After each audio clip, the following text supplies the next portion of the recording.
오늘 하나님께서 저에게 주신 말씀은 마가복음 4장 3절에서 8절 말씀입니다. 마가복음 4장 3절에서 8절 말씀입니다. 성도님들 가지고 계신 성경 신약 58페이지에 있는 말씀입니다. 마가복음 4장 3절에서 8절 말씀입니다.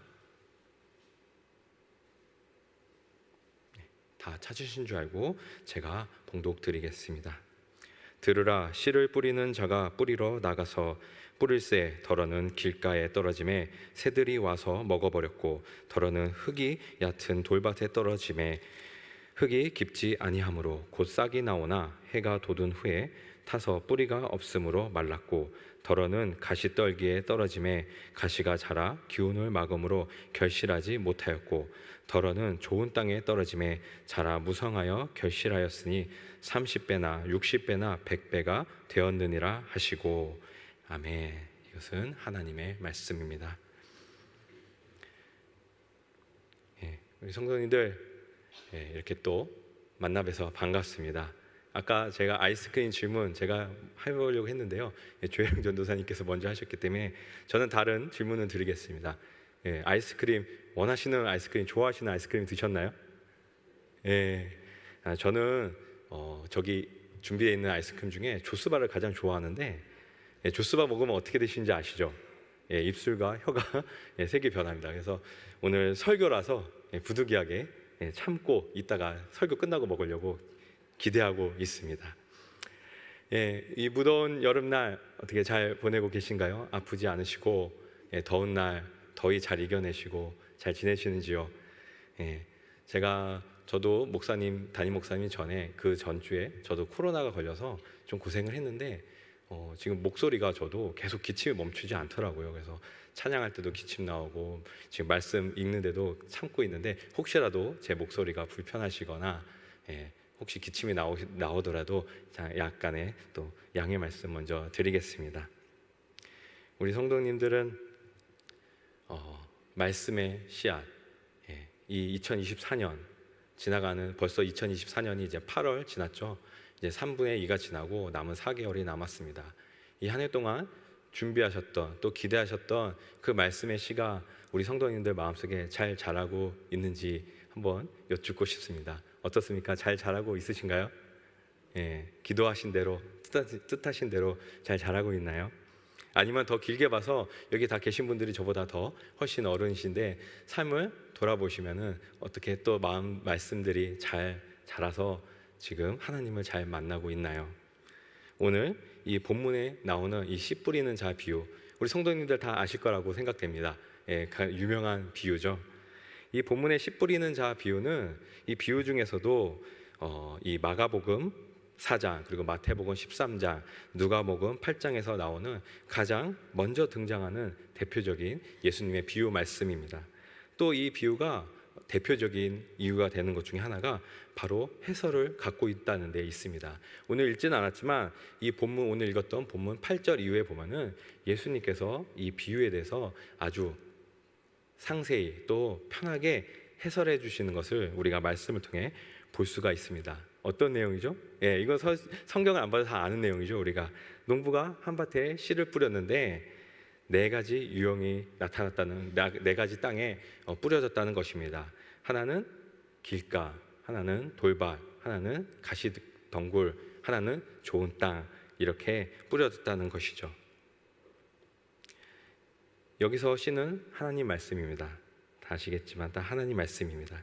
예수님은 이 비유를 통해 제자들에게 4가지 부류의 사람으로 또 나누어 말씀하고 계십니다. 우리가 이 말씀을 볼 때, 이 성경 말씀 볼 때 이해를 도울 수 있는 여러 가지 방법들이 있죠. 유명한 주석서도 있고요. 또 목사님의 주의 설교나 또 설교를 통해서도 배울 수가 있습니다. 또 우리가 좀 더 쉽게, 좀 더 친근하게 접근할 수 있는 방법이, 그 당시 문화나 환경을 알면은 이 비유를 좀 더 쉽게 알 수 있는 길이 있습니다. 예수님은 그 당시에 유대인들이 쉽게 접할 수 있는 이 환경에 비추어 이 비유를 말씀하셨습니다. 이 비유는 당대 유행했던 그리고 보편적이었던 랍비들의 이야기와 관련이 있습니다. 유대교에서는 전통적으로 랍비 밑에서 공부하는 제자들이 있었습니다. 그리고 이 랍비들은 이 제자들을 네 가지 부류, 네 가지 학생으로 나누어서 보았다고 합니다. 첫 번째는 뭘까요? 첫 번째는 자기도 공부하고 남들도 공부하기를 바라는 학생. 두 번째는 자기는 공부하고 남들은 공부하지 않기를 바라는 학생. 또 세 번째는 남들은 공부를 해도 자기는 공부하기 싫은 학생. 그리고 마지막 네 번째는 자기도 공부하지 않고 나도 안 하니까 남들도 안 하기를 바라는 학생. 이렇게 네 부류의 학생으로 나누었다고 합니다. 우리 성도님들은 학창 시절에 어떤 학생이었나요? 어떤 부류에 있었던 학생이었나요? 대답 안 하셔도 됩니다. 저도 속으로 지금 생각하고 있는데 첫 번째는 아닌 것 같아서 대답하지 않겠습니다. 그래서 랍비들은 이 첫 번째 있었던 이 자기도 공부하고 남들도 공부하기를 바라는 학생을 착한 학생으로 보고, 나머지 학생은 소위 말해서 좀 불량 학생, 좋지 않은 학생, 이렇게 보았다고 합니다. 그렇다면 이런 학생들의 유형, 이 랍비들이 분류했던 학생들의 유형에 비추어 오늘 이 비유에 나온 네 가지 땅의 모습과 어떻게 대조할 수 있을지 한번 또 살펴보도록 하겠습니다. 이 비유에서 착한 학생은 좋은 땅에 뿌려진 사람이고 자비로운 사람을 말합니다. 즉 말씀을 듣고 깨달은 사람입니다. 그렇다면 씨가 가시덩굴에 뿌려진 사람은 어떤 사람일까요? 말씀 잘 보시면 알 수 있죠. 말씀을 듣는 사람이지만 현 상황에 대한 걱정과 재물의 유혹으로 말씀이 숨이 막혀 열매를 맺지 못하게 되는 것입니다. 두 번째로 나온 씨가 돌밭에 뿌려진 사람은 어떤 사람일까요? 말씀을 듣고 즉시 기뻐하며 받아들이는 사람입니다. 여기까지는 아주 좋죠. 아주 훌륭합니다. 그러나 그것이 자기 속에 뿌리를 내리지 못하는 한시적인 사람들을 말하는 것입니다. 그리하여 이 말씀을 알아가는 가운데, 이 말씀을 실천하는 가운데 어려움이 일어나면 곧 걸려 넘어지게 되는 것입니다. 걸려 넘어지는 이유는 그가 계속하여 하나님 말씀을 공부하지 않아도 된다고 생각하기 때문입니다. 이러한 사람들은 말씀을 열심히 배우지만 금방 포기하는 사람을 가리킵니다. 무엇인가를 작정했다가 어려워지면 곧 그만두는 유형을 말하는 것입니다. 그럼 세 번째 뭐가 있었죠? 씨가 길가에 뿌려진 사람이 있습니다. 어떤 걸까요? 자기는 공부하고 남들은 공부하지 않기를 바라는 자입니다.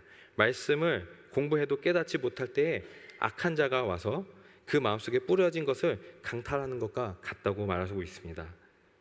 이렇게 랍비들의 가르침에 의하면 하나님의 말씀인 이 토라 공부는 구원을 받을 수 있는 유일한 길이었습니다. 이러한 가르침은 그 당시 보통 이 유대인들에게, 보통 사람들에게는 사탄의 유혹이 많기 때문에 말씀을 열심히 공부해야 되고 읽어야 하며, 하나님의 말씀을 배우는 목적은 이러한 유혹을 물리칠 수 있는 능력이 또 도움이 되기에 그 토라 공부, 이 말씀 공부를 할 필요를 말하는 이 시대의 랍비들의 가르침에서도 우리가 쉽게 접근할 수 있습니다. 우리 이 말씀이 익숙합니다. 이 메시지는 그동안 어떤 이들은 여러 가지 이유로 말씀에서 실패하고, 또 어떤 이들은 말씀을 듣고 받아들여 100배, 60배, 30배 이르는 놀라운 결실을 본다는 것으로 이해하고 가르치고 있었습니다. 즉 말씀을 잘 받아들여 열매를 맺으라고 이 비유를 해석한 것입니다. 하지만 우리가 말씀을 볼 때, 이 말씀을 볼 때 네 가지 종류, 네 가지 바트로만 분리해서 생각하는 단편적인 접근보다는 더 깊이 보아야 한다고 생각합니다. 그러기 위해서는 또 위에 말씀드렸던 이 랍비들의 이야기처럼 본문의 배경이 되는 이 중동 지방, 이 이스라엘, 고대 팔레스타인 농경지에 대해서 한번 알아볼 필요가 있습니다. 제가 부득이하게 사진을 준비 못했어요. 적절한 사진이 구해지지 않더라고요. 그래서 우리 성도님들의 상상에 맡겨보도록 하겠습니다. 이 팔레스타인 경작지는 어땠을까요? 제가 저번 주 목요일, 금요일 목사님과 전도사님들과 함께 강화도로 교육자 수련회를 다녀왔습니다. 가는 길이 강화도였기 때문에 김포, 강화 이렇게 지나가는데 이제 추석이 돼가고 있잖아요. 예, 그 논의 벼들이 이젠 노랗게 익고 있는 것을 볼 수 있었습니다. 굉장히 이뻤어요. 예, 햇빛에 비추는 그 벼들이 굉장히 이뻤습니다. 그러나 이 팔레스타인 경작지는 어땠을까요? 예, 그런 논이 있었을까요? 예, 없었습니다. 거의 모든 곳이 거친 돌밭이었던 것입니다. 그래서 옥토를 만들기 위해 농부들은 그 돌밭에 있는 돌을 고를 수밖에 없었습니다. 그렇다고 요즘처럼 어떤 좋은 기구를 해서 푼 것이 아니고 그냥 이렇게 툭툭 던져가면서 적절한 공간을 만들었다고 합니다. 따라서 돌들이 쌓인 곳에선 당연히 사람들이 다닐 수 없었고, 그 쌓인 곳들이 불편했기 때문에 그 옆으로 사람들이 지나갔다고 합니다. 그럼 사람들이 많이 지나간 길은 자연스럽게 어떻게 됐을까요? 다져져서 길이 되었다고 합니다. 그렇게 길이 되고, 그리고 사람들이 다니지 않는 주변들, 돌들이 쌓인 데는 자연스럽게 잡초가 무성하게 되는 것입니다. 오늘 말씀이 나온 그런 가시덩굴들이 무성하게 자라나게 되는 것이죠. 이러한 밭의 모양은 저는 가보지 못했지만 혹시 가보신 분이 계신가요? 이스라엘? 예, 지금도 이스라엘을 가면은 이렇게 쉽게 볼 수 있는 환경이라고 합니다. 즉 어떤 건가요? 여러 종류의 밭이 가시밭, 돌밭, 길가 따로 분리되어 있는 것이 아니고 한 밭에서 볼 수 있는 환경이라는 것입니다. 그건 뭘까요? 우리 마음속에 한 마음 안에 또 다른 나의 모습이 있다는 것입니다. 언젠가는 옥토와 같다가 돌밭과 같이 거칠해질 때가 있습니다. 그리고 가시처럼 모가 나 있는 내 모습을 보게 됩니다. 내 안에 내가 너무 많은 겁니다. 이처럼 한밭에서 펼쳐지는 풍경이라고 볼 수 있습니다. 하나님 나라의 진리가 바로 이러한 근접된, 우리가 쉽게 볼 수 있는 자연 안에 볼 수 있는 것입니다. 비유는 언제나 이렇게 하나님 나라의 진리를 자연 또는 우리의 관계, 인간의 친숙한 경험들에서 시작되는 것을 볼 수 있습니다. 이 비유가 땅의 모습에 비유를 하고 있습니다. 예, 밭을 얘기하고 있죠. 하지만 예수님은 더 나아가 이 고정적인 시각을 넘어서 하늘, 즉 하나님 나라의 뜻을 알리려고 하고 계십니다. 이 비유를 이해하기 위해 우리는 농경의 일상적인 이 경험, 저는 농사를 짓지 않았지만 우리가 경험할 수 있는, 간접적으로 볼 수 있는 이 농사라는 농경의 사회를 보면서 하나님의 나라를 우리는 간접적으로 배울 수 있습니다. 즉 우리들은 씨를 뿌리는 시작으로부터 완성에 이르는 수학에 관심을 갖고 있지만, 예수님은 더 나아가서 이 비유에서 이 씨 뿌리는 파종의 때만 말하지 않고 계십니다. 완성의 때, 결실의 때도 비유로 말씀하고 계시는 것입니다. 이 비유는 이 파종의 때와 추수의 때를 따로따로 말씀하고 계시지 않고 하나로 말씀하려고 계시는 것입니다.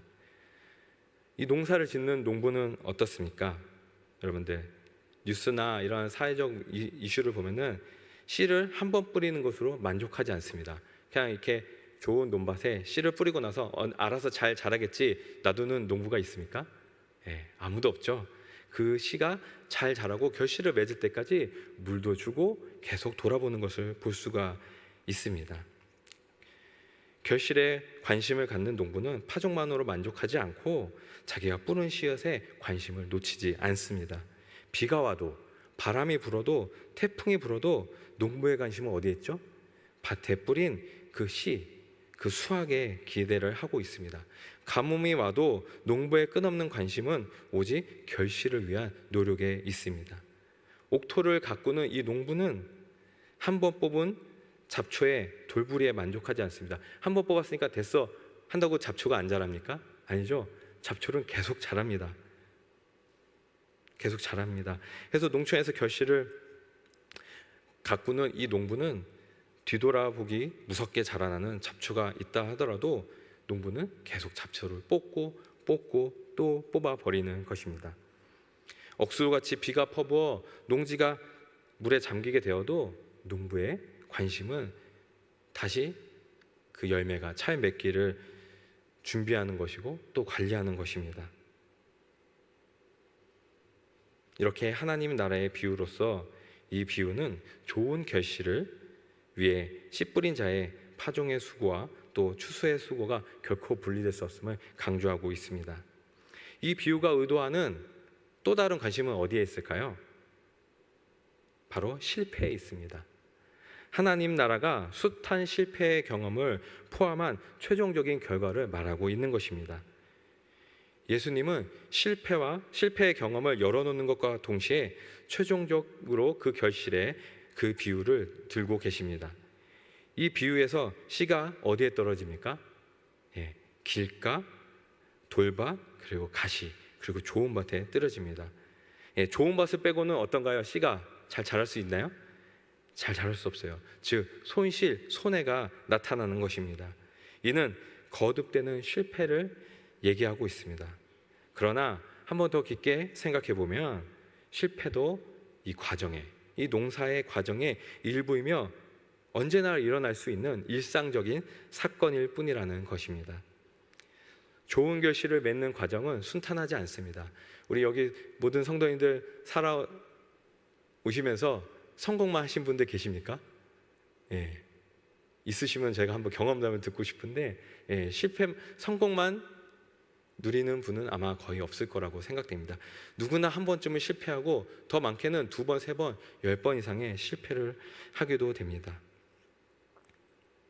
실패가 그렇게 자연스러운 일이며 좌절도 아니고 언제나 있을 수 있는 일입니다.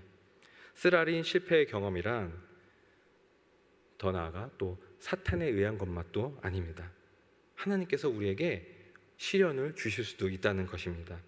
그것은 더 좋은 결실을 위한 과정이 있기 때문입니다. 이것은 현재 어떤 시점, 그러니까 과거, 현재, 미래만을 얘기하는 것이 아니고 이 모든 과정이 중요하다는 것을 말씀하고 있습니다. 이 비유를 말씀하신 예수님의 관심은 결과로서 30배, 60배, 100배의 성공만이 아니라 실패할 수 있다는 것도 분명하게 말씀하고 계십니다. 즉, 씨 뿌리는 자의 이 비유는 하나님의 나라가 언제나 씨를 뿌리는 농부의 마음으로 일생을 살아가도록 가르치신 것입니다. 그래서 이 비유의 초점을 현재에만 두지 말고 과거, 그리고 앞으로 나에게 주시는 하나님의 말씀을 또 기대하며 나아간다는 것입니다. 이 모두가 동일하게 일어나는 현상입니다. 분류하여서 어떤 가시밭, 길가, 돌밭, 좋은 땅 이렇게 분리해서 구별해서 가르치는 것이 아니고 하나님 나라가 이루어지기까지 인내하는 것을 말씀하고 있는 것입니다. 그러므로 씨를 뿌리는 농부의 마음을 이 비유에서 나눠서 보는 것이 아니라 우리 안에 한 사람 한 사람 안에 바뀌어가는 여러 형태임을 알고 우리가 그 말씀을 어떻게 이 옥토와 같이 변화해서 내 마음을 옥토와 같이 변화해서 그 씨가 잘 자라게 하게끔 훈련하고 또 묵상이 필요한 것입니다. 실패할 때에도 거친 마음과 염려스러운 일 때문에 낙담할 때에도 결실을 이루려는 이 농부의 마음으로 하나님 나라를 이루기 위한 그 수고를 멈추지 않는 씨 뿌리는 농부로 살아가는 우리 한영교회 성도님들 되시길 주님의 이름으로 소망합니다. 기도하겠습니다. 사랑과 은혜와 자비가 무한하신 하나님 아버지, 우리의 일생 동안 하나님의 영광을 위해 살기 원합니다. 어느 상황에서도 주님 앞에 먼저 기도하고 주님을 만나 우리의 죄를 용서하여 주시옵소서. 우리에게 맡겨주신 사명을 이루기 위해 좋은 땅이 되게 하여 주시옵소서. 그리하여 우리의 욕심이 아닌 하나님의 뜻을 실천하며 이루어 나가는 하나님의 성공자가 되게 하여 주시옵고, 나에게 주신 하나님의 말씀을 깨달으면서 저마다 마음밭에 귀한 말씀을 심길 수 있는 우리 한영교회 성도님들 되게 하여 주시옵소서. 감사합니다. 이 모든 말씀 우리 주 예수 그리스도 이름으로 기도합니다. 아멘.